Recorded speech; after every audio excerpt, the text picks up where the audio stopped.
Okay. Hello, everyone. My name is Jerry Jones with Jerry Jones Direct, and with me today, as you can see on this video, is Dr. Hiren Patel. And Dr. Patel joins us from North Carolina. And the reason why we have Dr. Patel with us today is we're going to basically get some feedback from Dr. Patel about his experience with Jerry Jones Direct, and specifically as a ClearPath Society member. So, Dr. Patel, thank you for joining me today. I really appreciate it. How are things out there in Waxhaw? Well, thank you very much. It is my pleasure. It's raining out here, but it has been a hot summer. But I think things are starting to cool down, so can't complain.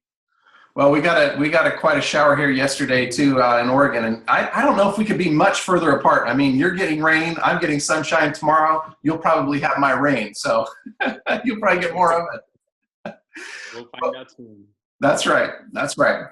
So one of the things I'd like to do today in this webinar is basically just share your thoughts, your experiences with others who may be considering working with Jerry Jones Direct and considering membership in our ClearPath Society. So if you could maybe just tell our viewers, our listeners, a little bit about your practice as it is today, and we'll get into in a little bit later about what it looked like before, but maybe just share a little bit about your practice. Sure. Basically, I'm a general dentist practicing here in Charlotte. I graduated in 2004, so this is my 13th year in practice. But I moved to Charlotte, North Carolina in 2008, and I purchased two existing practices. They were in the same location. They kind of shared the common space. And basically, I combined into one practice. So basically, since 2008, I have been in this area practicing as a general dentist. It's been a fun ride. I learned a lot. And basically, that pretty much in a nutshell. Okay. So you've been practicing for 13 years. So you've been around dentistry long enough to have seen what it was like 13 years ago in practice and how it is today. You've seen some changes. I mean, dentistry is changing quickly. What were some of the challenges that you were faced with when you purchased these two practices? What have been some of the challenges you've been faced with? That's a good question. I guess there were many challenges. I was a new business owner, number one, and when you get trained in dental school to do dentistry and nothing else. Even that is a basic education. There is a lot to learn. So when I took over these two practices, the biggest challenge was the business side. But I think the main challenge that was brought upon me was because of the mindset that I had. It's being trained as a dentist. I was trained to think that if I am good at clinical dentistry, that should take care of everything. And I soon realized that's not enough. So that, from business aspect, managing a team, sharing your vision and getting them to buy in your vision, and a lot of administrative things, plus providing the experience to the patient that you want to provide in addition to providing good clinical dentistry, attracting new patients. So keeping that, a lot of challenges, basically. Yeah. Yeah. So keeping the patients that you purchased, more or less, attracting new patients, plus the business challenges, just the day-to-day requirements of running a business to be successful. There's a lot. I mean, it's not easy, and you and I both know dentistry is getting more complex. As an example, I just received. I read an article in an Oregon business magazine, and Oregon has a new law that started July 1st. And basically, there's a question that we can no longer ask job applicants in the first interview. And that question is, do you have a criminal past? We can no longer ask that in the first interview, which to me, if you can ask it at all, is odd that you would have to wait. But I mean, I guess I don't understand the logic, but those kinds of things happen. And you and I just, we're just here doing our thing, going about our daily business. And all of a sudden a new regulation hits us. And that could be significant. The penalty, by the way, is significant for asking that question. First time I've heard of it, and it's been a law now for almost over 2 months. So, I mean, you just keep having more and more challenges that are layered on us as business owners. So what would you say would be the biggest thing that was keeping you awake at night? So, I mean, if you're like me, if you have stress, sometimes you'll wake up in the middle of the night and just drenched in sweat going, oh my gosh, tomorrow I absolutely have to do X or Y. What was keeping you awake at night? That's a good question. Mostly from the administrative aspect, I would tell you, not from the clinical, not as much from the clinical side, but managing the team, having to implement the vision for the practice, and the day-to-day challenges that we talked about from the business aspect, and also what I was starting to see what the future of dentistry is shaping up to be like, such as, I'm definitely noticed in the past few years, the patient mindset has changed, the whole demographics of things have changed. The managed care is starting to take over. So a lot of and obviously regulations, government regulations, and we are us, as a country moving away from common sense. Those are the things that definitely makes me worry, basically. Keeping the practice afloat and continue to build and grow practice is, I think, I see it as a very challenging now. And unless there are measures that are put in place, it's not automatic. The golden era is over, pretty much, and that thought is what keeps me awake. Yeah, I completely understand. It has. Things have changed, and I think more and more there are outside influencers upon a patient's decision to move forward with care, what kind of care, who they're going to go and see, what practice they'll choose. Why they will choose that practice. I think we're left with dealing with a new set of rules, if you will, and it is challenging. It's absolutely challenging. I see that in my own office as well. So, in this pursuit of being able to sleep at night and having a restful, peaceful evening, what had you done or what had you tried prior to joining ClearPath Society? What were some of the things you tried? Honestly, like I had mentioned earlier, my biggest thing was I thought that if I am, clinically good at what I do and try to provide exceptional care, and provide as painless dentistry as possible, and so mostly from the clinical aspect, that's what was my mindset. That I thought that was enough to have my patients, go out, talk about me, bring me more patients. Basically, when I took over the practices in 2008, and it's weird because I got into these practices at the worst economic time. But first couple of years, one of the doctor who I bought the practice from, he decided to stay on for a year and a half. Mm-hmm. So we did pretty good. But as soon as he left, I started seeing a pretty significant decline, a change. And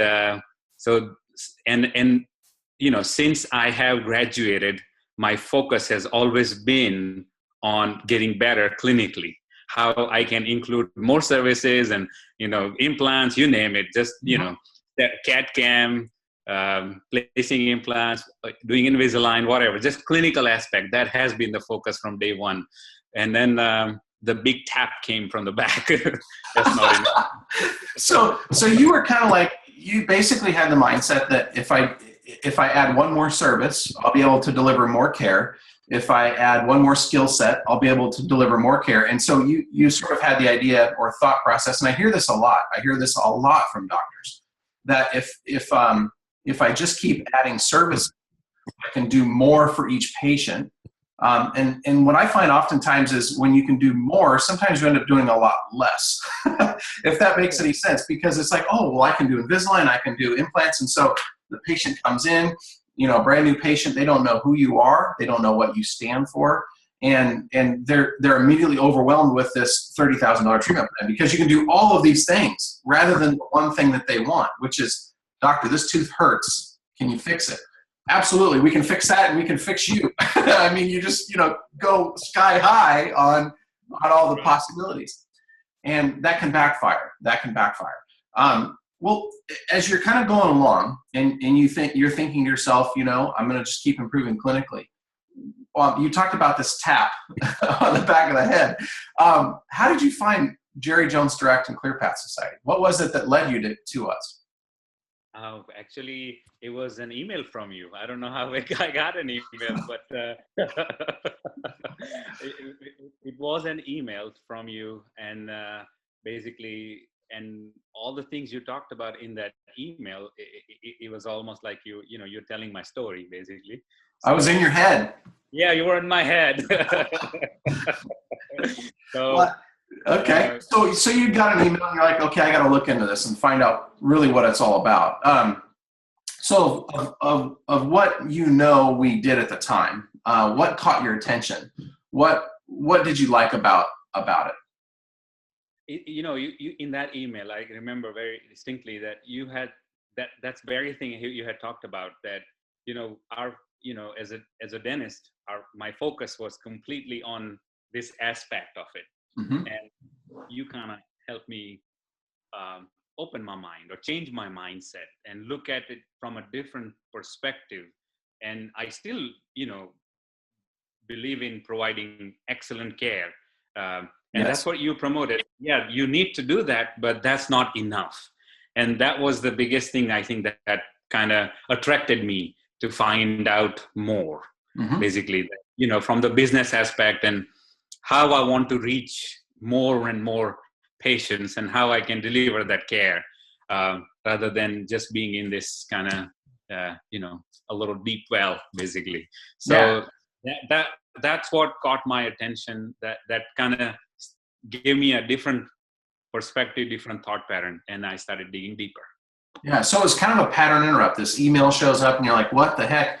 This makes sense, but man, I have this penchant for focusing on what I love and what I know.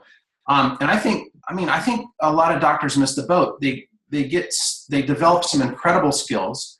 They have the ability to change a person's life. I mean, and that's to me probably one of the most shocking outcomes of dentistry is, and I don't think it's talked about enough. I don't think it's talked enough about in the advertising and the marketing side. I don't think it's talked enough between dentists and those that advise them. But I mean, you and every other dentist in America that has a license to practice dentistry can literally change the life of a person that quick. I mean, that fast. Get them out of pain, help them realize their beauty inside and out.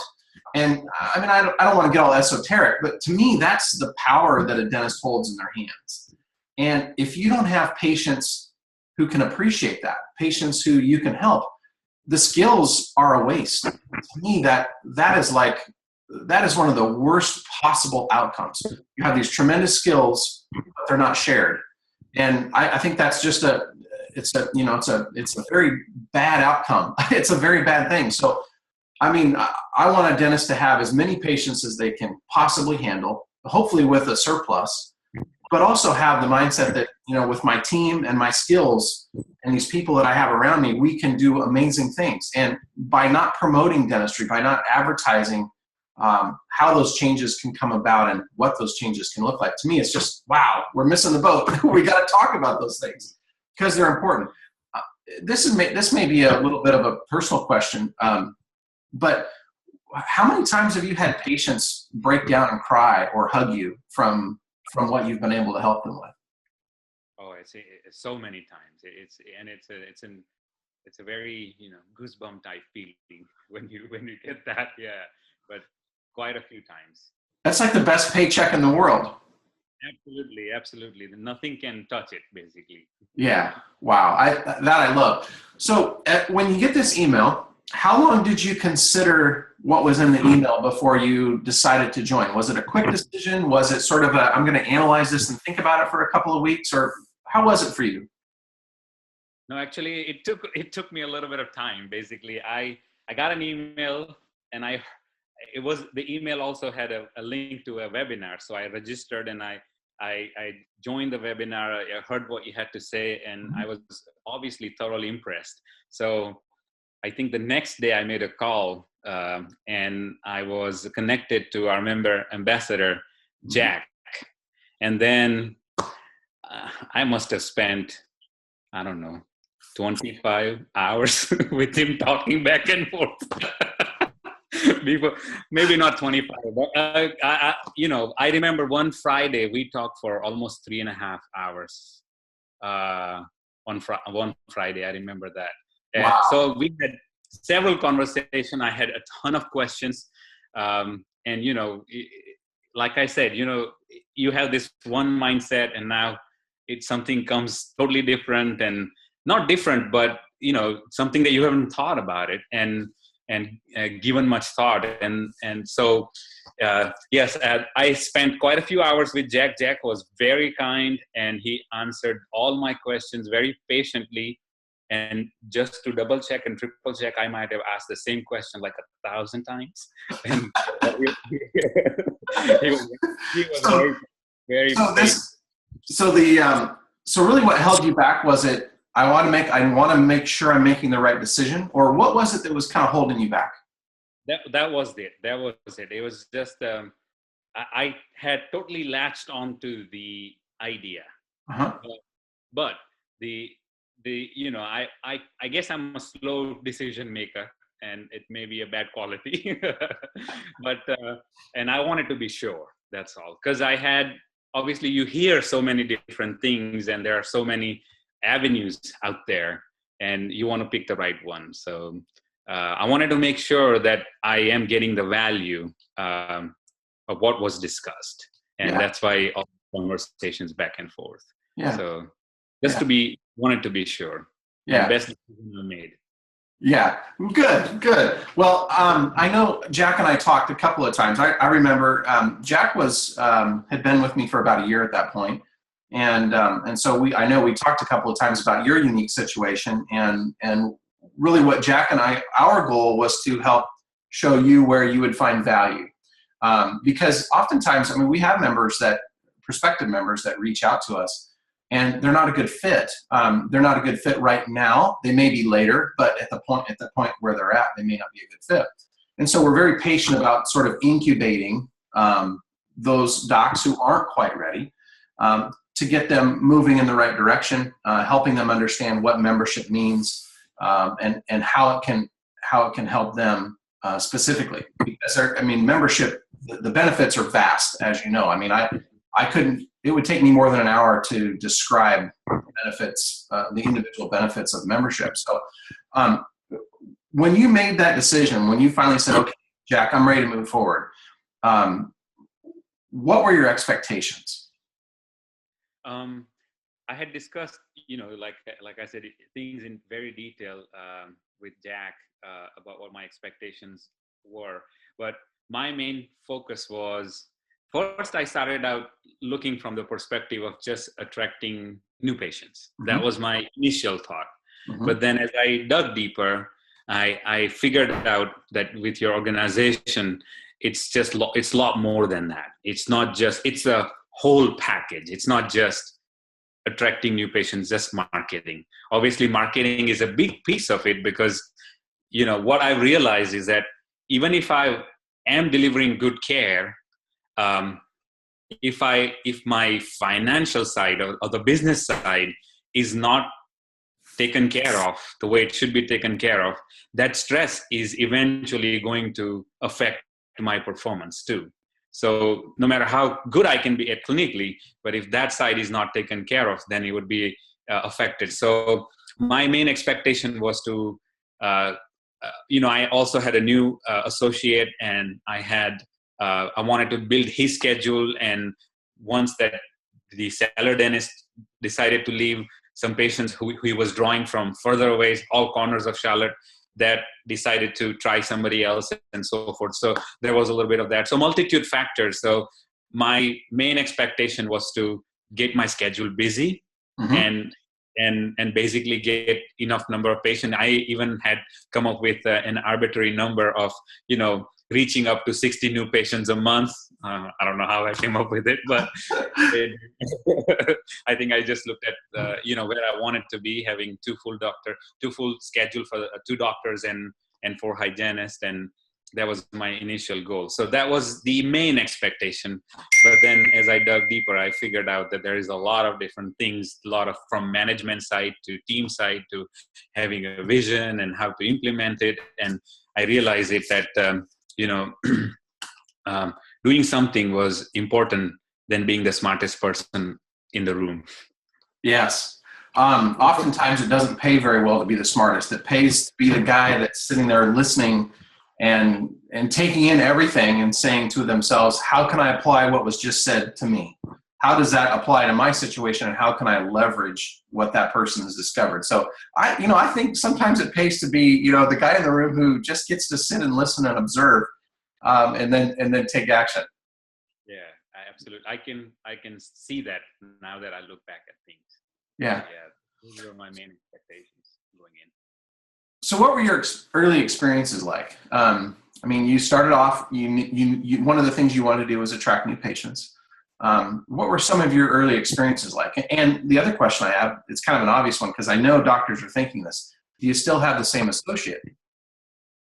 Yes, I do. Beautiful. So what were some of your early experiences like? My, the first, obviously there is a fear of unknown. So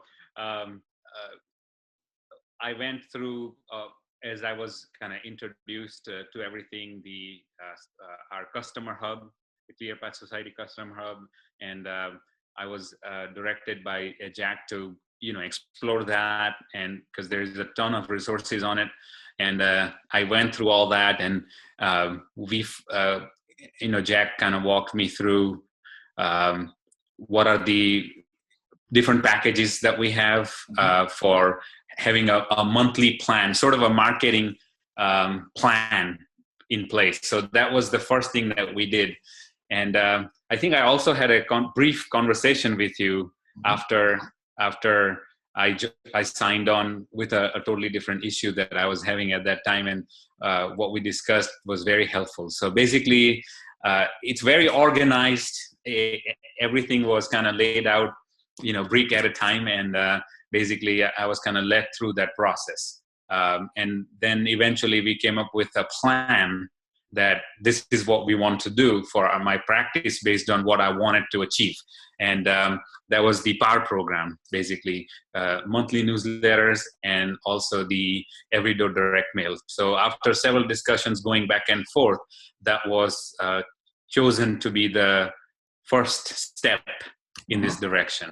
Mm-hmm. And basically and funny thing is when we picked the every door direct mail, the ad that you have designed, and I showed it to my team member, and none of them liked it.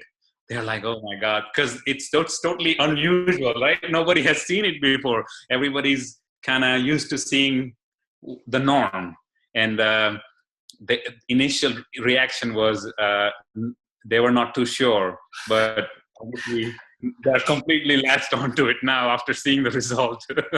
Yeah, so it's kind of one of those things, you have to see it. You have to see the results it produces before you're like, okay, I'm all in. I'm ready to go. Yeah. Yeah. So you mentioned results now.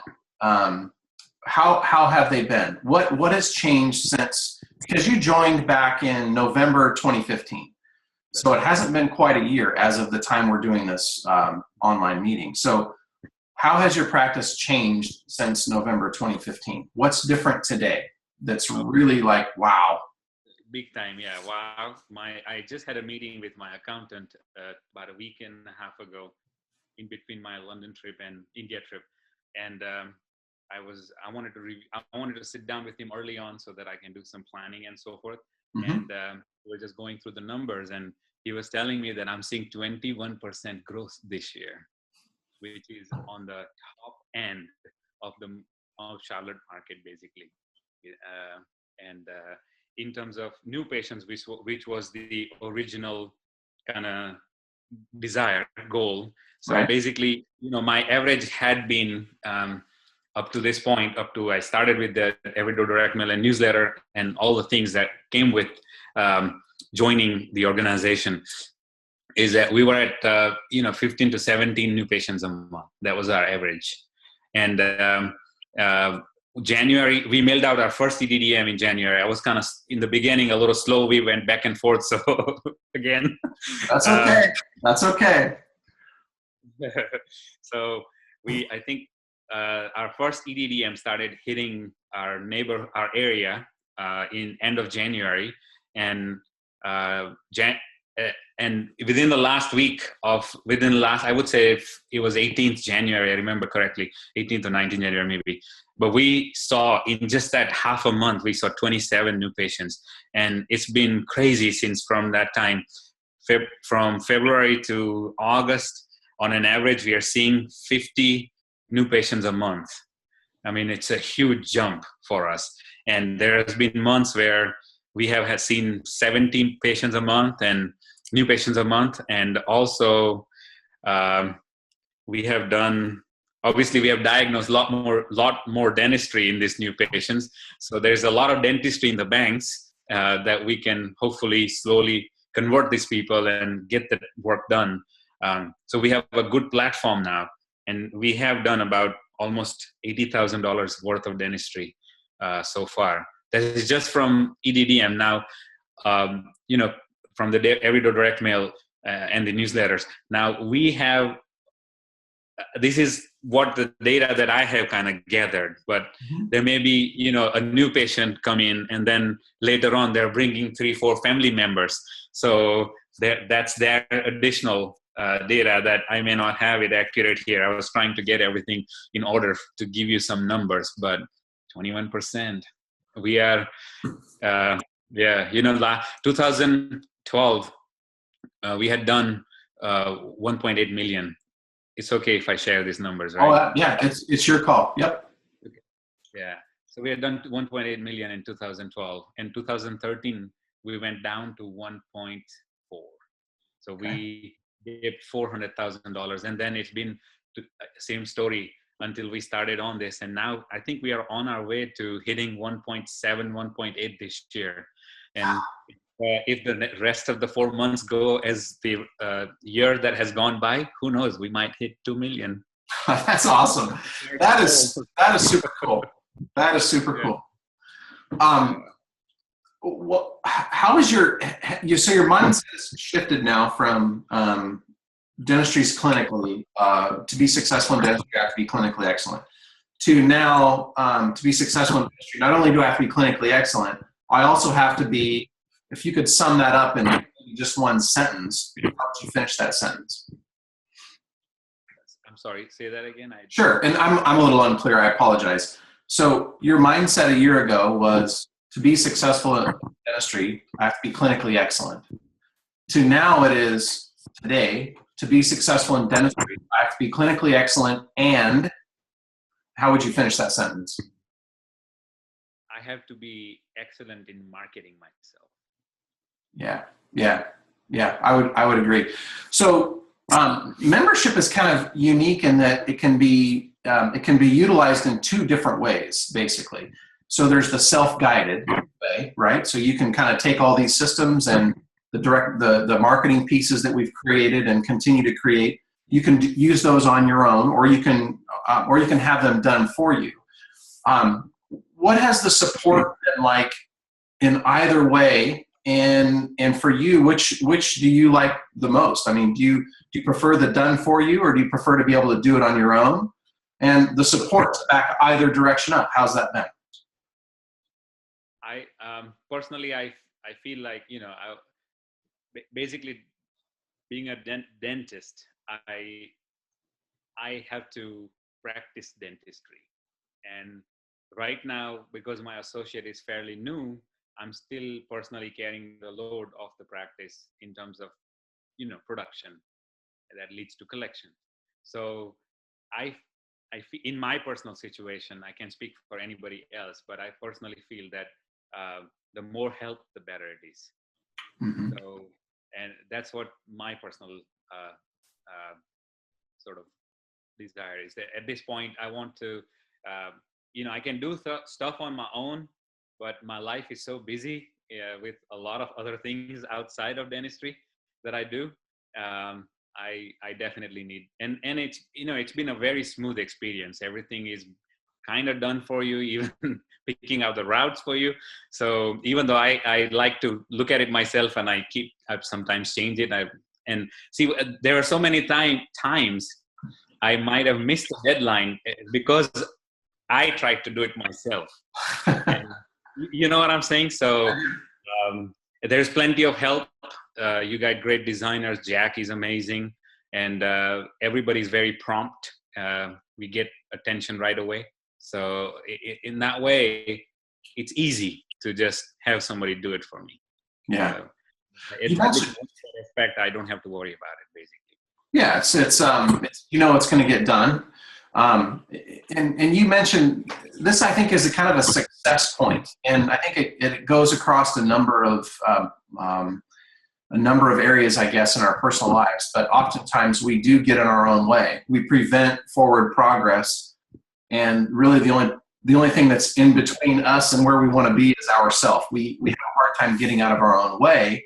And it sounds to me that you recognize that, and you're getting better at getting out of your own way.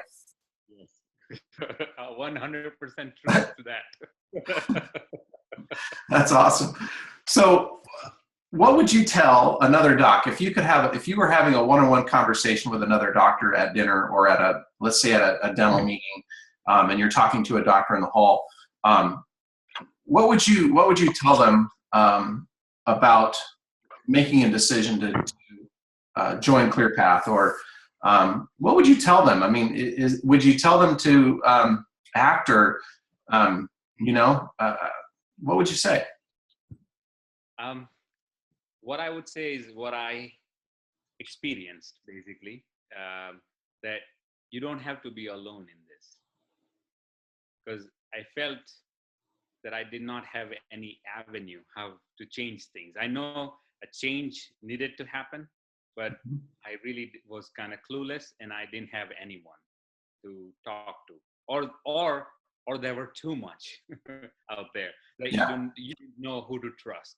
Um, and with now my experience, I can definitely speak with all conviction that really I would tell whoever that colleague is that you really don't have to do this alone, and you probably can't do it all by yourself, because you also have to carry the load of doing the actual dentistry. If we are not involved in that, the meter is down. And so that's what I would say, that there is amazing help here, and it's very logical. It makes sense. It has proven itself many times over, from what I hear and that I get to interact with people, and in my personal experience. So definitely, I would say, give it a chance, give it a try, and get out of your own way, kind of, and do it, basically. So that's what I would say. I would say, don't have to be alone. There is help, and it's very authentic, and it works, and I can attest to that.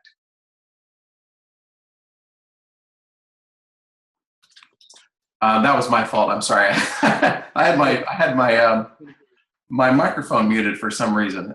Very cool of you to share that.